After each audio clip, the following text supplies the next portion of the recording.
법원의 경우에는 이 타인 사무 처리자라는 개념을 굉장히 좁게 보고 있고 원래 좁았던 이 개념을 더더욱 좁혀가고 있습니다. 그래서 5년, 10년 전까지만 해도 유죄 나왔던 게 지금은 무죄 나오고 이렇게 바뀌는 게 제일 많은 게 바로 배임죄 관련입니다.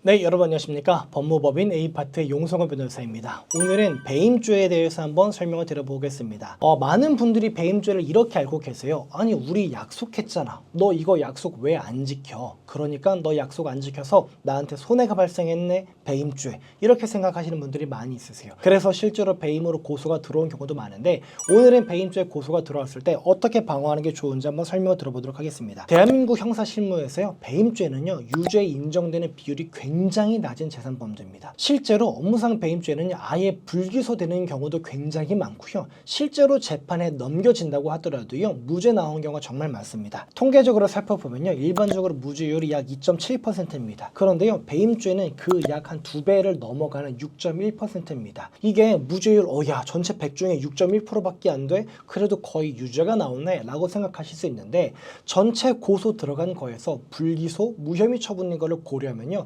훨씬 더 수치가 높아집니다. 그러면 배임죄에서 왜 무죄가 나오는지 한번 설명을 드려보도록 하겠습니다. 배임죄에서 중요한 건 뭐냐면요, 타인 사무 처리자라는 개념입니다. 내가 다른 사람의 일을 대신 처리해 준다라는 거예요. 근데 많은 고소인들은 야, 너 이거 내 일을 처리해 주는 거잖아 라고 오해하지만 법원의 경우에는 이 타인 사무 처리자라는 개념을 굉장히 좁게 보고 있고 원래 좁았던 이 개념을 더더욱 좁혀가고 있습니다. 그래서 5년, 10년 전까지만 해도 유죄 나왔던 게 지금은 무죄 나오고 이렇게 바뀌는 게 제일 많은 게 바로 배임죄 관련입니다. 많은 분들이 고소하는 게 이런 겁니다. 저 사람이 저한테 돈을 빌려갔습니다. 분명히 갚기로 했어요. 매달 이자 지급하기로 했고 1년 뒤에 원금 다 갚기로 했습니다. 그런데 안 갚았습니다. 사기로 고소합니다. 그리고 배임으로도 고소합니다. 왜 배임으로 고소하냐 이겁니다. 돈 갚기로 했어요. 저 사람이 돈 갚기로 했는 거 내 재산권을 위해서 필요한 행위지 않습니까? 안 갚았습니다. 약속을 어겼어요.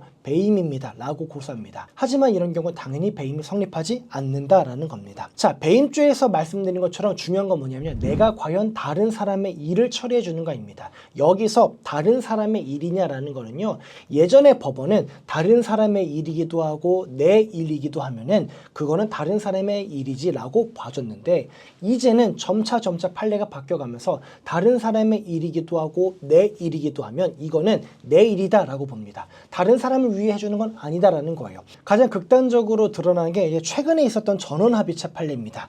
이게 이제 어떤 사항이냐면요, 내가요 다른 사람한테 돈을 빌렸습니다. 자, 돈을 빌리면서 뭐라 그랬냐, 내 아파트가 있는데 이 아파트가 5억짜리야. 그러니까 3억을 빌려주면 내 이 5억짜리 아파트에다가 당신 앞으로 3억 근저당권 설정해 줄게 라고 했습니다. 그러면서 오늘 떼온 부동산 등기부등본을 상대방에게 보여줬어요. 실제로 등기부등본을 봤더니 내가 돈을 빌려달라고 하는 사람의 소유입니다. 내 소유입니다. 그리고 거기에 선순위 근저당이 잡혀있지 않습니다. 그러면서 상대방에게 돈을 빌려달라고 합니다. 상대방이 그래, 이 정도면 믿을만 하지 라고 하고 3억을 빌려줬습니다. 그런데 내가 3억을 받은 다음에 상대방 앞으로 저당권을 설정해 주기로 했는데 그러지 않고 알고 봤더니 이 사람은 은행으로부터 대출을 받기로 했었고 그래서 은행으로부터 3억을 대출받고 은행 앞으로 오히려 3억의 근저당이 먼저 설정이 되었습니다. 나중에 저 사람이 왜 내 앞으로 근저당 설정 안 해줘라고 했더니 내 입장에서 계속 둘러댔겠죠. 그러다가 이제 돈을 빌려준 채권자가 나중에 이 등기부등본을 떼보니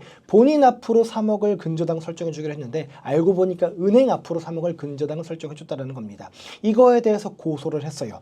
예전에는 법원이 뭐라고 봤냐, 근저당을 설정해 주는 거, 그러니까 채권자 앞으로 근저당을 설정해 주는 거는 타인의 사무다. 그 사람을 위해서 해줘야 되는 건데 당신 그거 안 했지? 임무에 위배했네. 그러므로 인해서 상대방에게 손실을 가했다. 이거는 배임죄에 해당한다 라고 해서 유죄 판결을 내렸는데 전원합의체 판례를 통해서 판례가 바뀌었습니다. 뭐냐, 저당권을 설정해 주는 거는요, 채권자의 업무이기도 해요. 채권자의 재산 보호를 위해 필요한 거기도 하지만 나의 업무이기도 하다라는 거예요. 그러니까 상대방의 업무와 나의 업무와 뒤섞여 있기 때문에 이거는 전적으로 채권자의 업무라고만 볼 수는 없고 채무자의 업무도 섞여 있는 거다. 그렇기 때문에 이거는 타인의 사무를 처리하는 지위에 있다고 보기 어렵다라고 해서 1심, 2심에서 전부 유죄가 나왔는데 3심에서 무죄가 나왔습니다.